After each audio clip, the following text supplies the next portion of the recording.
Continuamos aquí en CIESPAL, estamos en el encuentro latinoamericano progresista que se está realizando justamente en esta localidad. Han acudido varios representantes y políticos, no solamente del Ecuador, sino del exterior, de varios países de América Latina. Y uno de ellos es Perú, justamente.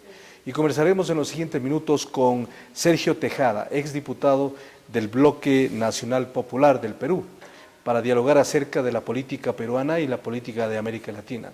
Gracias por aceptar este diálogo con nuestro espacio. Muchas gracias, buenas noches. Su primer punto de vista respecto a este evento, el AP, que se está desarrollando aquí en Quito, en la capital del Ecuador.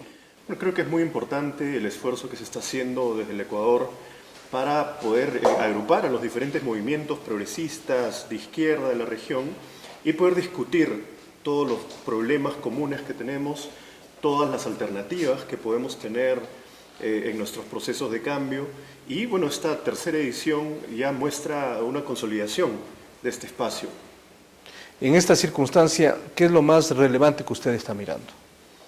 Bueno, creo que han habido conferencias muy importantes, se han abordado temas muy importantes, se está poniendo en el debate latinoamericano problemas globales, como lo que el presidente Correa ha llamado el nuevo Plan Cóndor, estas nuevas estrategias para desestabilizar los gobiernos progresistas. Se está poniendo en el debate latinoamericano el problema de los paraísos fiscales, que me parece que es un tema fundamental. Y más internamente hay un debate muy interesante sobre el camino que están tomando nuestros procesos, una mirada más crítica que siempre es saludable y una mirada con mucha preocupación por los golpes recientes que han habido, golpes parlamentarios, como el que ha ocurrido en Brasil con Dilma, pero que no es una novedad, ha ocurrido también con Lugo, con Zelaya, y otro tipo de estrategias que se están tomando desde las fuerzas reaccionarias para tumbarse los procesos de cambio. Entonces yo creo que esta discusión es muy importante para seguir afirmándonos en un camino de transformación. El panorama para los países en América Latina, justamente usted ha puntualizado algunos elementos, en Brasil, el triunfo en Argentina, la derrota de Evo Morales también en Bolivia, en torno a un referéndum, la derrota legislativa en Venezuela. ¿Cómo mira usted el panorama en América del Sur? Bueno, muchos han querido llamar esto el fin de un ciclo progresista. Yo no lo llamaría así. Yo sí creo que es un momento crítico, es un momento difícil, pero no quiere decir que sea un momento en el que se está agotando los proyectos de cambio. Creo que no, más bien es un momento muy importante en el cual podemos consolidar una vía de cambio para América Latina, pero sí tenemos que hacer esa revisión crítica, definitivamente. Hoy día, más temprano, Cristina Fernández señalaba que si este golpe parlamentario se hubiera intentado hace unos años contra Dilma, no lo hubieran podido lograr. Pero si ahora lo han logrado es porque hay una nueva correlación de fuerzas. Es cierto que ha habido un avance de las fuerzas de derecha, de las fuerzas conservadoras, y como fuerzas progresistas tenemos que saber responder para volver a ganar nosotros la hegemonía. Perú ha tenido varios gobiernos conservadores, no tanto de tendencia progresista. Sin embargo, Ollanta Humala llegó con un discurso progresista de izquierda, con una amplia participación y apoyo del sector de izquierda. Pero ¿qué pasó en el ejercicio del poder? ¿Cómo quedó la izquierda en el Perú? Bueno, yo creo que la experiencia con Ollanta Humala ha golpeado mucho a los sectores progresistas, porque él representó en un momento una esperanza. Él empezó a trabajar en un movimiento alrededor del año 2001, 2002, el año 2005 él ya era un referente en la política nacional, logra en las elecciones de 2006 tener el 30% del electorado, que era algo que no había logrado la izquierda desde la época de Izquierda Unida en el año 85. Entonces generó gran expectativa, mantuvo un proyecto de transformación con un programa muy avanzado que fue el que lo llevó a la victoria el año 2011, pero pronto mostró una serie de debilidades. Empezó a ceder ante los grupos de poder, empezó a renunciar a realizar los cambios estructurales que había propuesto, se dedicó a hacer algunos programas sociales que no tuvieron mucho impacto y en general abandonó a todas las fuerzas progresistas, a todos los movimientos sociales que lo habían apoyado. Y esto significaba un duro golpe porque esto fue muy aprovechado por la derecha para decirle al pueblo que no debía confiar en los discursos de cambio, que los discursos de cambio traicionaban o no funcionaban, Y eso se ha sentido en estas últimas elecciones, ¿no? Si bien hemos tenido la emergencia de una candidatura nueva, una candidatura joven desde la izquierda como la de Verónica Mendoza, ella no logró captar ese tercio del electorado que en 2 elecciones consecutivas había apoyado un cambio de la mano de Ollanta. En este momento, entonces, la situación política, cuando tenemos a un presidente, Pedro Pablo Kuczynski, que es de tendencia liberal y que tiene mucha ascendencia con los organismos multilaterales, etcétera, además ha trabajado en el Banco Mundial durante muchos años. ¿Qué va a pasar en el Perú respecto a Pedro Pablo Kuczynski, respecto a Verónica Mendoza, que es una alternativa, y con la sombra que tendrá de Keiko Fujimori, que finalmente ha llegado 2 veces finalista y ha estado a punto de llegar al Palacio de Pizarro? Bueno, lo que ha ocurrido en el Perú es que hemos tenido una contienda al interior de la derecha.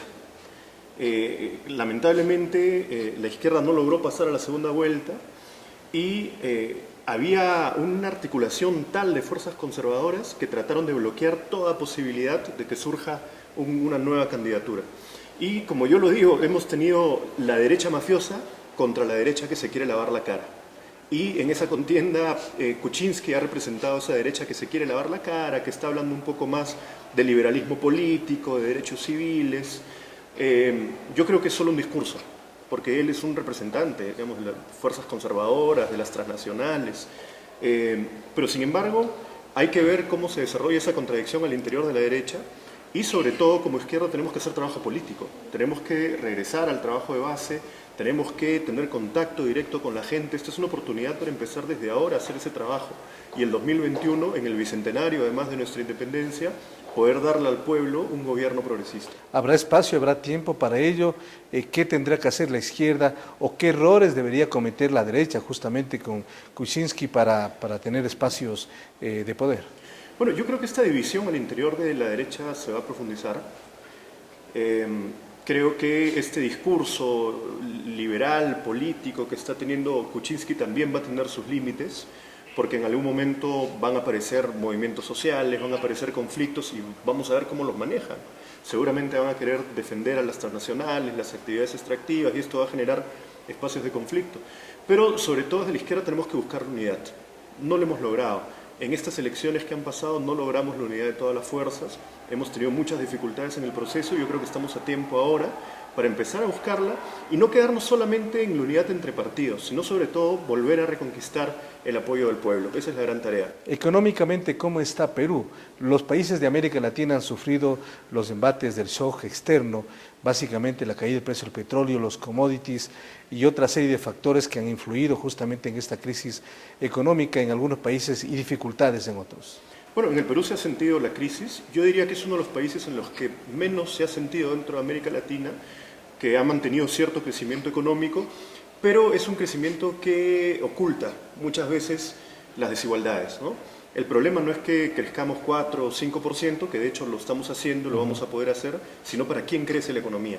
Eso es lo que no se ha resuelto, esa es la pregunta que no se está haciendo y tenemos que hacernos. Hay que incidir en que hay que reducir las desigualdades, en que hay que reducir la pobreza que sigue siendo muy alta en el Perú, que hay que eliminar la pobreza extrema, que hay que garantizar acceso a la salud, a la educación, a la seguridad social. Son temas que hasta ahora no hemos podido resolver. Políticamente el presidente de Perú se alinea más al conservadorismo, a Macri, a Temer en Brasil, o se alinea con Maduro, con otros sectores de izquierda? No, él claramente está más alineado a los sectores conservadores. Él va a continuar una política que inició Ollanta, quizás viene de antes, que tenía que ver con el fortalecimiento de la Alianza del Pacífico. Seguramente va a seguir en esa misma línea, tratando de no confrontar mucho con algunos países vecinos, porque por ejemplo con el Ecuador hay una excelente relación, el presidente Ollanta mantuvo una excelente relación con Rafael Correa, no creo que el presidente Kuczynski quiera deteriorarla. Además ya mismo va a haber un evento birregional. Va a haber un evento binacional. Binacional. Entonces eso seguramente lo van a mantener, pero sin duda van a querer que el Perú sea un centro de ataque a los procesos de cambio, sobre todo Venezuela. Ya se ha pronunciado por el tema de Venezuela, precisamente. Así es. Entonces, bueno, que hay un cambio, porque si bien Ollanta estuvo alineado con la Alianza del Pacífico, él intentó no sumarse al cargamontón a los procesos progresistas. Algo parece que le quedaba de sentimiento hacia los procesos de cambio. cosa que no existe en Kuczynski. Finalmente, ¿cómo mira el proceso del Ecuador? Bueno, muy interesante, siempre lo he visto como un proceso interesante. La Revolución Ciudadana ha dado muchos avances en mejorar la calidad de vida de la población, muchos avances en educación, el sistema de becas es muy interesante. En fin, yo creo que hay muchas lecciones que podemos tomar del Ecuador y por supuesto tiene todo nuestro apoyo y como vocero del Bloque Nacional Popular, todo nuestro respaldo al presidente Correa, todo nuestro respaldo que continúe la revolución ciudadana aquí en el Ecuador. Muy gentil, Sergio, por acompañarnos. Muchas gracias. Muchas gracias. Sergio Tejada, vocero del Bloque Nacional Popular del Perú, ha conversado con nosotros a propósito de este encuentro que se realiza aquí en Quito, el LAP 2016. Enseguida regresamos con más.